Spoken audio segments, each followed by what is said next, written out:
What is up, Cog Squad? We've been asked, what are y'all gonna do if those emus hatch?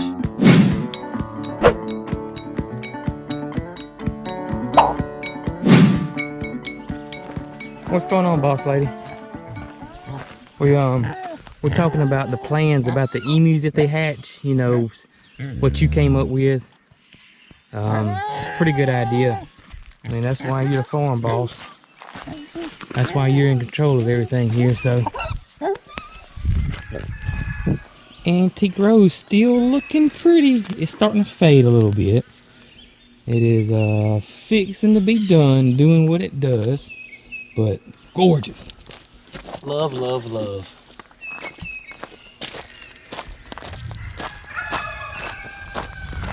Oh, Scott's out early this morning. I hear Thomas this morning.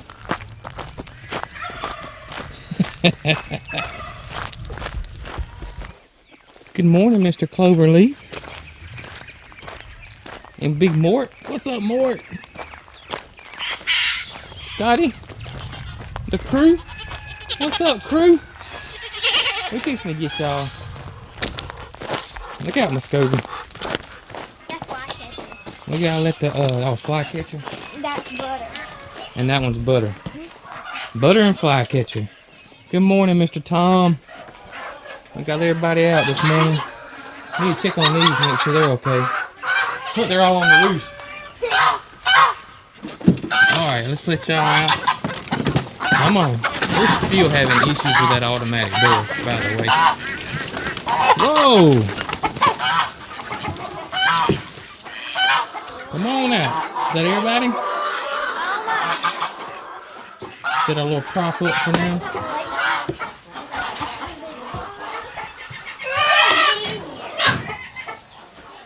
We good? Yeah, I don't know how they got in there without Good morning, duckies. What's going on? What's going on, duckies? Huh?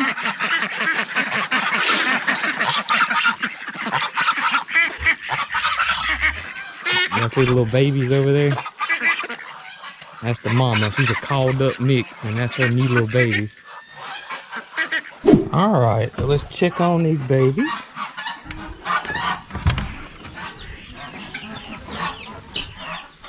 Now these are the blue eggers. So we moved these in here where the mosaics were. And they look good. They look good. Everybody's getting bigger, so we gotta move them around. But everybody's looking great. And I know they're loving the room.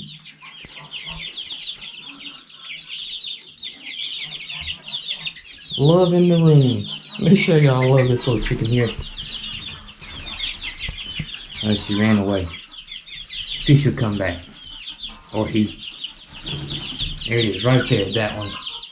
Now that is a Brahma, which is like Starlight, who's the world's largest chicken breed. But that is another one. That is a Bantam version of it. So it'll be a mini Brahma.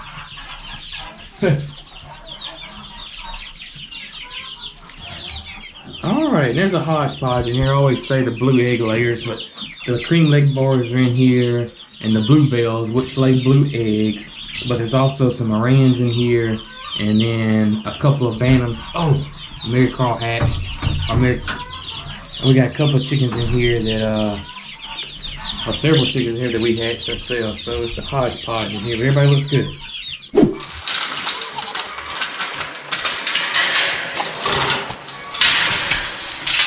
What's up, Miss Bootsy? You looking beautiful, pregnant girl. Yes, you are. Want some food?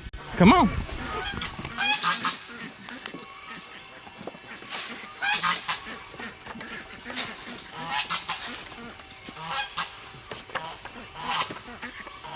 What are we gonna do if the emus hatch?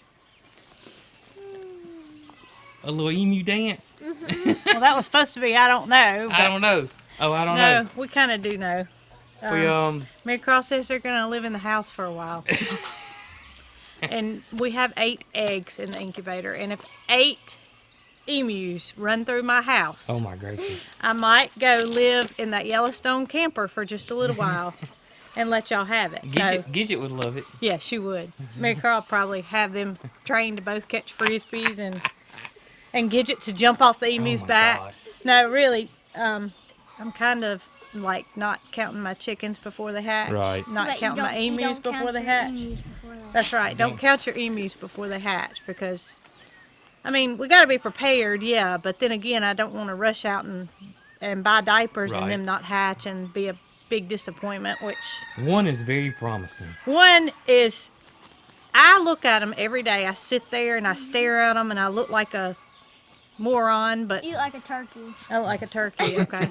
And the other day, as I'm sitting there staring like I do every day, I see one rocking back and forth, and I thought my eyes were playing tricks on me. And I'm like, Mary Carl, come here! And she saw it, and I mean, it is moving. It's doing just like this. Like this. And it's it seems to go back to its initial spot, but it's going back and forth. So we feel like that one is pretty promising. Yeah. And we're on day 48, and it says it can take between 48 and 58 days. So we're just kind of hanging out. We're actually But on day 49. we're thinking, yeah, 49. Day 49. We're thinking that if they do hatch, we'll let them stay in our backyard for a little bit, Right. you know, while they get used to us, get used to our other critters. And we've got the goat pen empty now because the boys are in with the girls. Right. The girls aren't due until August.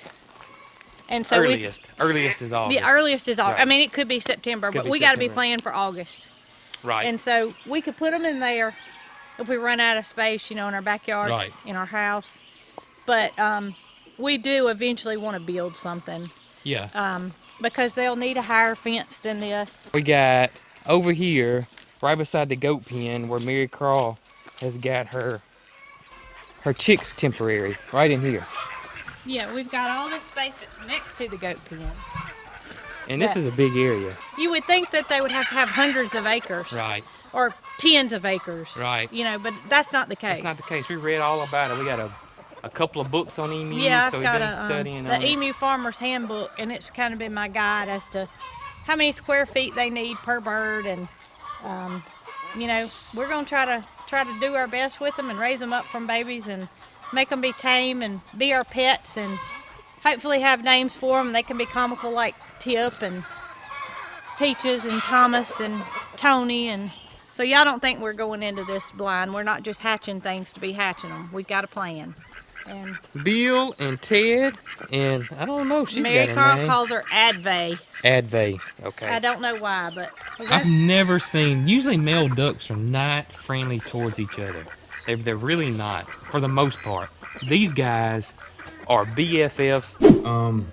We're pretty positive this one right here has been moving. You can see it was like this. Now it's like that. Okay. This one over here has gone from here to here, and the turner's off. Now, last night, these were up here. So either this one moved and may have pushed this one, or these both moved. Or we got a ghost, you know, something.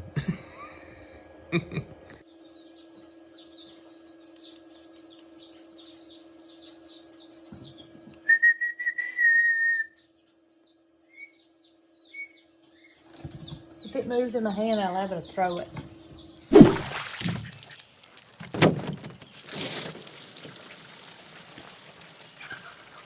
Hey Peaches, I'm getting the pool ready for you. So maybe we'll get your suntan lotion and your float ready. Yes, ma'am. The pool is open, girl. All right, let's check on the garden this morning. The sun is bright. We've had some cool weather. I think the whole nation seems to have had a little cool spell. Not that bad for us here in Alabama. I think we got, the lowest we got was around 44 these last couple of nights. But there's some of you guys, like my friends over at Life on Bigger Road, who are in Pennsylvania, and they got snow out of the blue. So, whew, it's been some crazy weather. But look how much these tomatoes have grown. These are the red snappers. This is a new one that I've never grown before, that I was so intrigued with from Hoss. And these things are just, I mean, they look awesome, guys. I'm really loving this red snapper tomato right now. This thing looks wonderful. You can see our okra is really looking good. The jambalaya has got pods on it now and buds everywhere. So in the next few weeks, we'll probably be picking some okra. I know what everybody's wanting to know though. How about Mary Carl's flower garden? Y'all check this out. That's the row of chocolate cherry sunflowers. They're just lush. And these are all our wildflower mixes we put in here, among other things. That was another sunflower row we got right there. So it is tons of sunflowers, tons of wildflowers. Her flower garden is looking amazing right now, as is everything else. Our squash and cucumbers are looking great. Everything is really starting to pop so much. So I didn't have enough flags to finish my garden when I added the new area, so I ordered some more. Half people ask me about these all the time. They're on our Amazon page. If you look down below, there's a link to our Amazon page. If you click on that link, it'll take you there. And I got everything broke down in categories, and the flags are in the garden section. Oh, and for those that don't know, that are new to our channel, why do I have the flags around my garden? Number one, I think they just look super cool. I just do. Number two, they help keep the chickens and deer out of my garden. It just gives the illusion that my fence is way taller and it's got movement. So those are the reasons why I like the flags around my garden.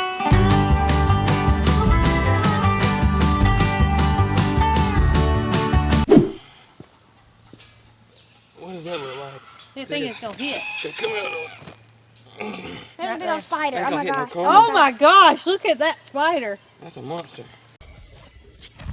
Oh, he got babies on his back. Wolf spider, man. Yep. He got babies on his back. Mm-hmm. You sure? Yeah, I got babies. Watch out, man. That thing does. Oh yeah, that's a bunch of babies on there. It's a bunch of babies on his back? Yes. Is it, Jason? I can't tell. It is. They're crawling on him. Or her. We'll go about halfway in between where that is. Not right there.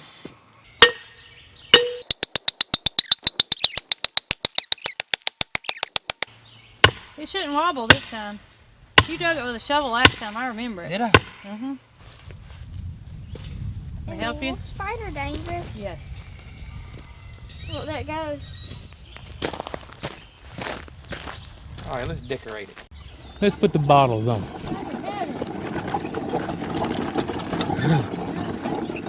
They got a little dusty. Got a little dust on the bottle. It's not real rain to take care.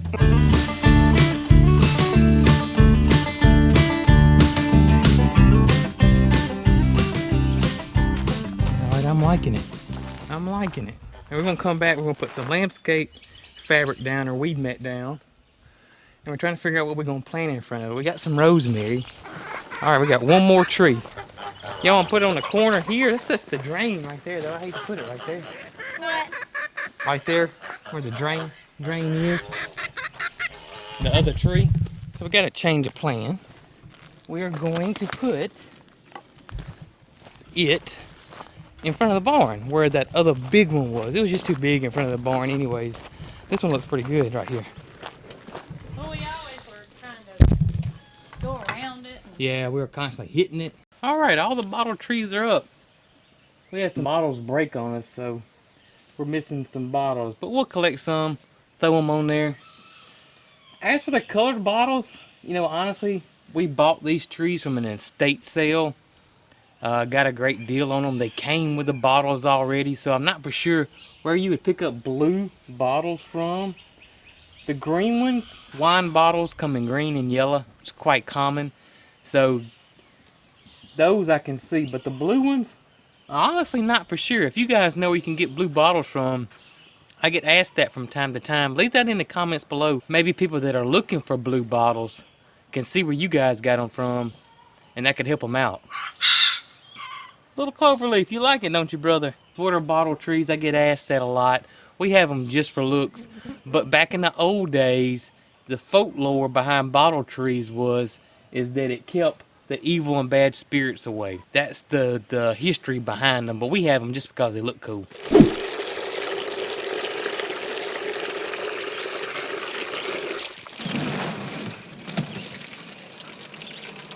That snowy mallard's beautiful.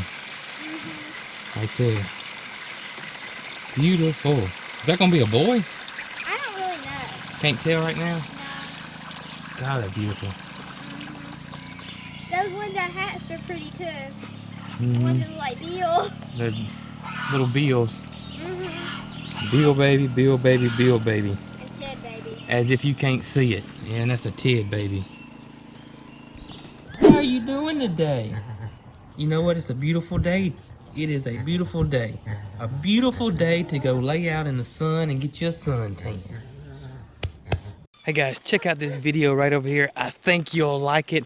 Also, if you're interested in any cock-kill farm gear, check out that link right down below me. And if you're new to the channel, like what you see, hit that subscribe button right over here. And as always, y'all be good.